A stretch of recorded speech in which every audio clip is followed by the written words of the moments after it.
I'm Mike Snider with USA Today here with my colleague Brett Molina and Barry White from News 10, and we're going to talk about what we thought of E3, our favorite trends, our favorite games, what's going to stick in our mind as we're leaving Los Angeles and heading home. What did you guys think? What stuck with you as a trend? One of the big ones to me is the growth of this Toys to Life business. I mean, obviously Skylanders is still there and they're a front runner.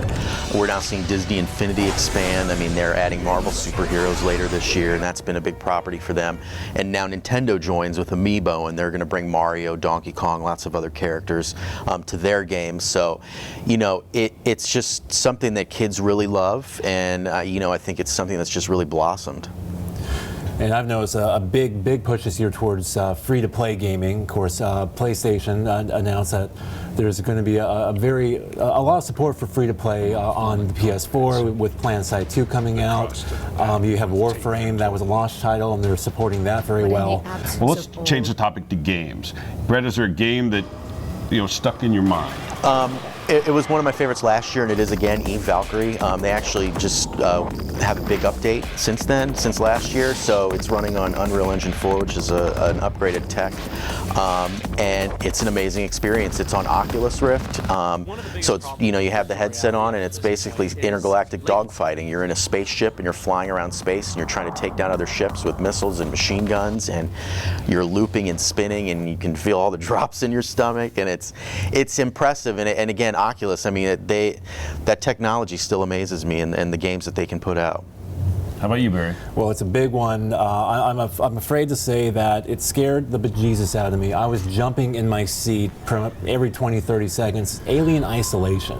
It's from Sega. The previous Aliens game that they put out, Colonial Marines, was underwhelming at best, but Alien Isolation, it looks like these guys have it put together. It's suspenseful. Aliens pop out, and you have to run out of the room, turn some lights on, and maybe listen to some calming music before playing it some more. That game sticks with you. If it makes you feel better, I played it on Oculus, and I may or may not have yelled. I'm not going to confirm that, but I feel your pain. I played it on PC and I yelled. That sounds awesome. I mean, it's funny, there are a lot of scary, if you like horror and being scared, there's a lot of games coming your way in the next 12 months or so. In my case, I love the look of Call of Duty. I'm looking forward to playing that. I mean, it really surprised me how good it looks. I haven't got hands-on yet at this point, so I can't say that's my favorite game. The game I want to play more of is Batman Arkham Knights. I mean, I kind of thought, another Batman game, how good can it be? It's good. Well, it's interesting. Some of these sequels that we're used to seeing all the time, like Batman and Assassin's Creed and even Call of Duty, you were worried because you're like, are we really getting another one of these? And then you see Assassin's Creed and you see these huge crowds, and it's amazing. And then Call of Duty with the exoskeleton, that looks like it's going to kind of refresh things a little bit. And then Batman, Batman seemed like a game where you weren't too sure about it. Then you see the Batmobile and you see how huge Gotham looks. And all three of these games came out really impressive. Well, I mean, if we have a takeaway, and I don't know that's different than a trend, but I mean, I think one of my takeaways is it the fact that, we took for granted, we have new systems and things will look better, but then when you actually get to see them, they really look better and you can do more. So the games are going to be more immersive. It sounds like I'm speaking like I'm, a marketing person for Activision or EA or somebody, but they do feel more immersive and they look better.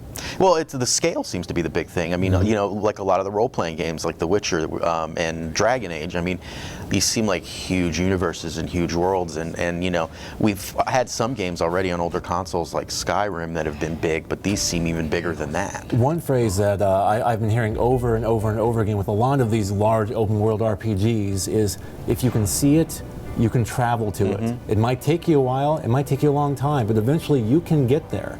And that's how big these places are. They're not making cities or countrysides, they're making continents. Another word that I've heard is experiences. It seems like maybe the games are becoming more than just games. They're trying to make them, the makers, the designers are trying to make them into experiences. Well, we're going to be covering those experiences in the months to come, so make sure and stay tuned on tech.usatoday.com. Thanks for watching over the week with us with my colleagues Brett Molina and Barry White.